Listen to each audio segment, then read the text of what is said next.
Ibu membawa putrinya yang berusia 9 tahun ke dokter kandungan. Dia curiga putrinya mungkin hamil. Awalnya, si putri hanya memiliki sedikit tonjolan di perutnya.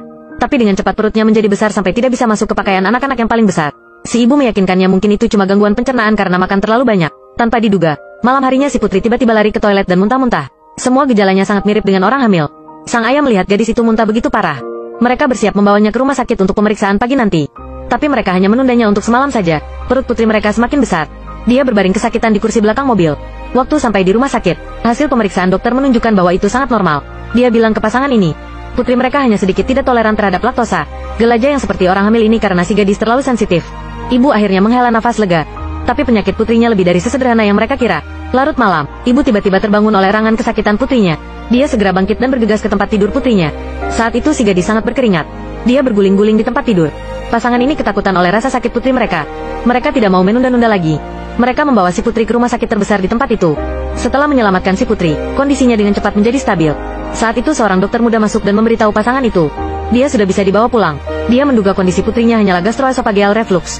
Kelihatannya serius tapi selama dirawat tidak akan menjadi masalah besar.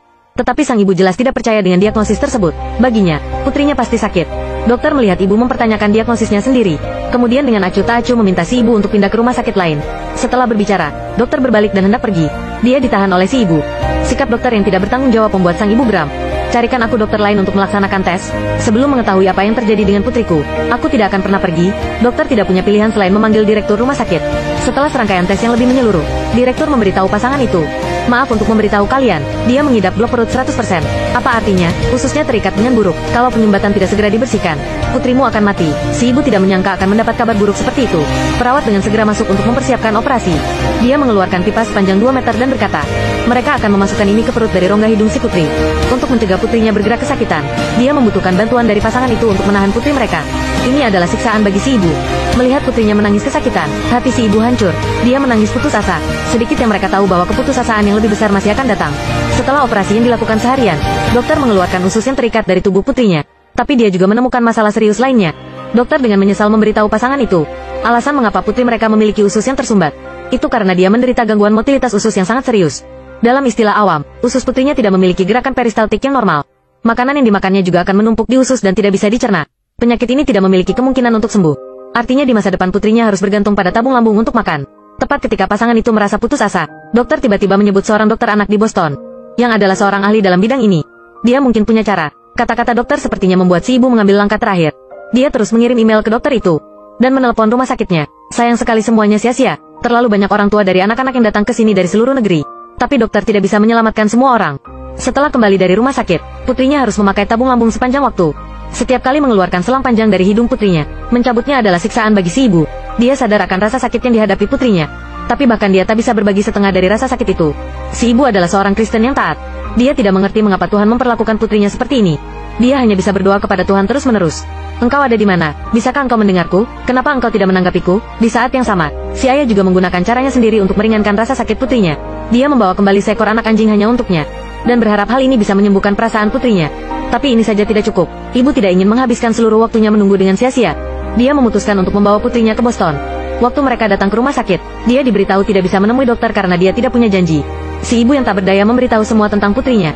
Setumpuk obat terapi, dengan putus asa bergantung ke intubasi. Ini jauh dari apa yang bisa ditanggung oleh seorang gadis kecil. Setelah bicara sampai akhir, suara ibu hampir tercekat. Putrinya yang dulu lincah dan sehat sedang sakit. Tapi sebagai seorang ibu, dia tidak bisa berbuat apa-apa. Sekarang dokter adalah harapan terakhir mereka. Dia tidak ingin melihat putrinya mati. Perawat itu sangat tersentuh ketika dia mendengar kata-kata itu. Tapi dia hanya bisa mengungkapkan penyesalan. Dia harus bertindak sesuai dengan aturan rumah sakit. Dia tidak bisa melanggar aturan untuk setiap ibu yang datang. Sang ibu tidak punya pilihan selain pergi bersama putrinya. Di malam hari mereka makan di restoran. Si ibu tidak nafsu makan. Putrinya ingin menuangkan segelas air untuk ibu. Tapi dia tidak sengaja menjatuhkan cangkirnya. Menghadapi pelayan yang datang untuk membersihkan, si putri meminta maaf dengan suara kecil. Pelayan menyuruh putrinya untuk tidak terlalu memikirkan hal ini. Cara berbicara pelayan ini sangat humoris. Bahkan si ibu yang linglung akhirnya mengobrol sebentar dengannya. Pelayan kemudian memperhatikan perut putrinya. Dia menyadari gadis itu mungkin sakit. Waktu tahu si ibu dan putrinya datang dari Texas untuk menemui dokter, wanita itu dengan semangat mengungkapkan, dia bisa bertindak sebagai pemandu untuk membawa mereka jalan-jalan selama sehari. Ibu secara tidak sadar ingin menolak, tapi putrinya memohon dengan suara kecil. Rasa sakit itu merenggut terlalu banyak kebahagiaannya. Melihat hal tersebut, sang ibu tetap berkompromi. Besoknya wanita itu datang seperti yang dijanjikan. Dia mengendarai mobil yang sepertinya sedang sekarat. Namun hal ini tidak mempengaruhi antusiasme wanita itu. Sepanjang jalan penuh dengan tawa mereka. Mereka datang ke akuarium. Si putri tampaknya disembuhkan di sini. Dia memiliki senyum bahagia di wajahnya. Lalu mereka pergi ke museum seni. Lukisan indah itu tampaknya memiliki kekuatan magis untuk membersihkan jiwa. Si putri menatap dengan pandangan kosong. Saat itu, telepon si ibu berdering. Itu telepon dari rumah sakit. Rumah sakit memberi si ibu ada janji temu yang tersedia pukul 7 besok pagi. Ini adalah berita baik. Si putri menerima pemeriksaan terperinci di rumah sakit. Dokter penanggung jawab pemeriksaan adalah orang yang sangat humoris. Dia akan membuat putrinya santai dengan mengobrol dan menceritakan lelucon. Si putri yang awalnya gugup tidak bisa menahan senyum di wajahnya. Namun, hasil inspeksi selanjutnya tidak optimis. Dokter bahwa menemukan seluruh perut si putri, termasuk ususnya, semua lumpuh. Saat ini, tak ada tindakan yang bisa menyembuhkan. Untungnya, dokter juga membawa harapan bagi sang ibu. Dia bisa mencerna melalui makanan melalui obat-obatan. Ini membebaskan putrinya dari rasa sakit karena mengandalkan tabung untuk makan. Jadi dia secara bertahap bisa kembali ke kehidupan normal. Si ibu sangat bersemangat. Putrinya akhirnya terselamatkan. Tapi yang dikatakan dokter selanjutnya membuat si ibu seperti dijatuhkan ke jurang yang dalam. Terapi obat akan membawa beberapa efek samping di saat yang bersamaan. Misalnya, jika mual dan sakit kepala parah, aritmia juga akan terjadi. Oleh karena itu, si putri harus datang ke rumah sakit untuk kunjungan setiap minggu. Sang ibu kembali putus asa setelah mendengar kata-kata itu. Mengesampingkan biaya pengobatan yang mahal, tiket pesawat pulang pergi ke Boston menghabiskan banyak uang. Ini jauh dari apa yang bisa mereka sanggupi. Tapi si ibu tidak merelakan harapan terakhir untuk menyembuhkan putrinya. Jadi mereka memulai perjalanan mingguan pulang pergi ke Boston untuk terapi. Ayah menjual motor kesayangannya untuk ini. Tapi hasil terapi jauh dari harapan dokter. Si putri kesakitan setiap malam karena efek obat. Siksaan penyakit dan harapan yang tak pernah terlihat. Akhirnya membuat gadis kuat ini merasa putus asa. Dia menangis dan memberitahu ibunya.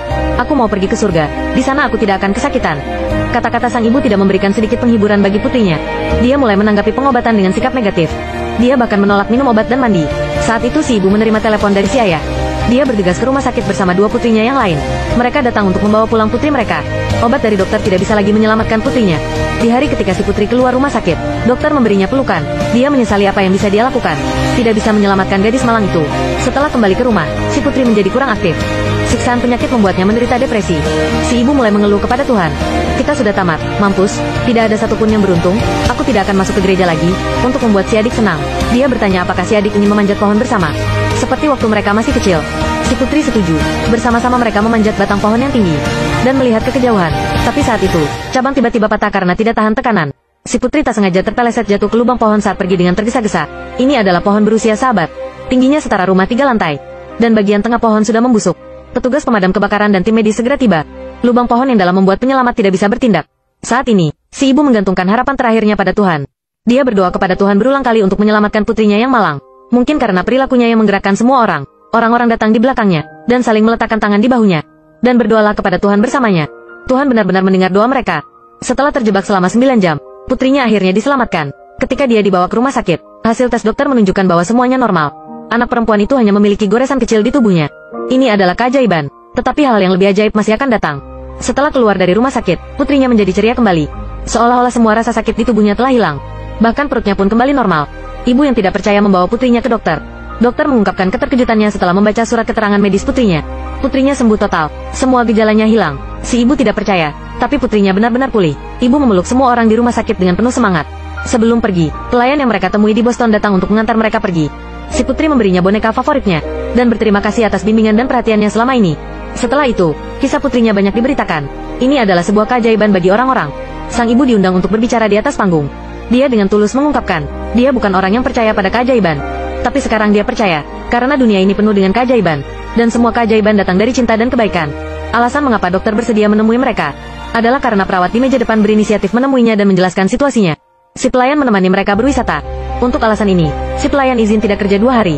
Setelah putrinya sakit, masih ada orang baik yang bersedia menemaninya dan bersedia menyembuhkannya. Mereka yang mendukung untuk mengatasi rasa sakit dan mengantarkan keajaiban.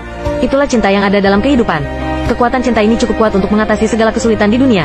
Ini adalah kisah nyata. Gadis yang pulih itu bahkan lebih bahagia setiap hari daripada sebelum dia sakit. Karena tidak hanya mendapatkan kesehatan kembali, dia juga mendapatkan cinta dari semua orang di sekitarnya. Tuhan menciptakan keajaiban padanya dengan cinta. Dia yakin keajaiban ini akan terus diwariskan karena cinta.